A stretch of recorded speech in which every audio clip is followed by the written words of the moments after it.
हमारा अनुमान अब एक एक व्यक्ति का एक सही अनुमान मैं कह सकता हूं, सेल्फ डिक्लेयर्ड जिन लोगों ने कहा कि मैं बेरोजगार हूं, मुझे रोजगार चाहिए, वो लगभग 8.5% बैठता है। अब 8%, 9% का अंतर तो मैं समझ सकता हूं, लेकिन 8-9% की बजाय उसको 34% कह देना सिवाय राजनीतिक प्रोपेगेंडा करने के और कुछ नहीं है। और हम इन सब 8% लोग हैं, इनका एक एक का हिसाब हमारे पास है, किसको कहां आवश्यकता उसकी पूर्ति हो सकती है। सरकारी रोजगार के नाते फार्म भरने का काम वो करते हैं, हम पारदर्शी तरीके से नौकरियां देते हैं। प्राइवेट नौकरी के नाते हम अपने उद्योग को बढ़ावा देते हैं। हमारा उद्योग ईज ऑफ डूइंग बिजनेस के कारण से बहुत अच्छा बढ़ रहा है।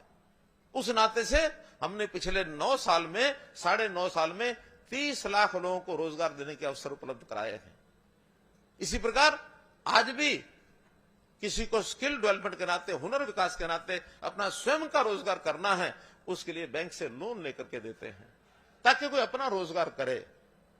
हर किसी को सरकारी नौकरी, पक्की नौकरी मिलना संभव नहीं है, इसलिए हर किसी व्यक्ति को रोजगार का अवसर मिले, इसके लिए हम पूरा ध्यान रखते हैं। और अब तो हमने जो HKRN का जो पोर्टल अपना बनाया है, ऐसे बेरोजगार जिनको रोजगार चाहिए उसके ऊपर रजिस्टर करते हैं।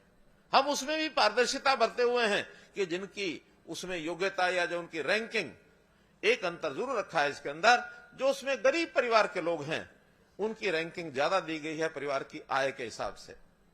दूसरा उसकी बारी आती है उसकी योग्यता। पहली योग्यता ये कि कोई टेम्पररी नौकरी है, कम से कम हर परिवार में जो गरीब परिवार है उसके घर का एक बालक कहीं भी एक 15-17 हजार रुपया महीना भी अगर लेने लग जाएगा तो घर का काम ठीक से चला पाएगा। 1,80,000 वर्ष की इनकम हमने किसी परिवार के लिए एक बेंचमार्क रखा है कि इस बेंचमार्क से ऊपर कितने लोगों को उठाया जा सकता है।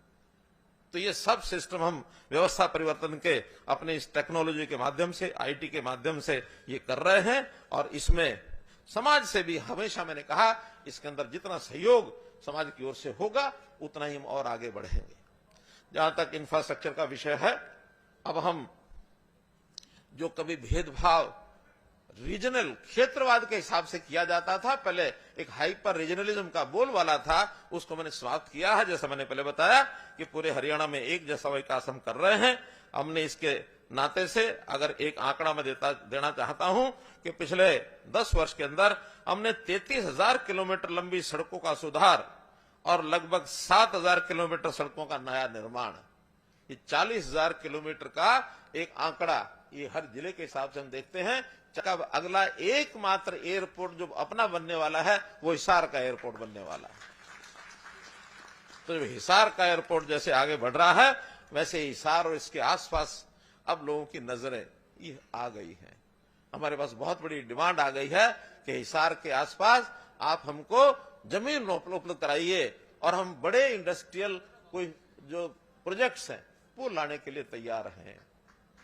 डेवलपमेंट प्लान अलग से हिसार की तैयार की जा रही है, अग्रोहा की तैयार की जा रही है, हांसी की तैयार की जा रही है, GT रोड के आसपास। और अब बहुत जल्दी ये जो रेलवे लाइन रोहतक से हांसी अब कंप्लीट हो गई है, रेल मंत्री जी बहुत जल्दी इसका उद्घाटन करेंगे।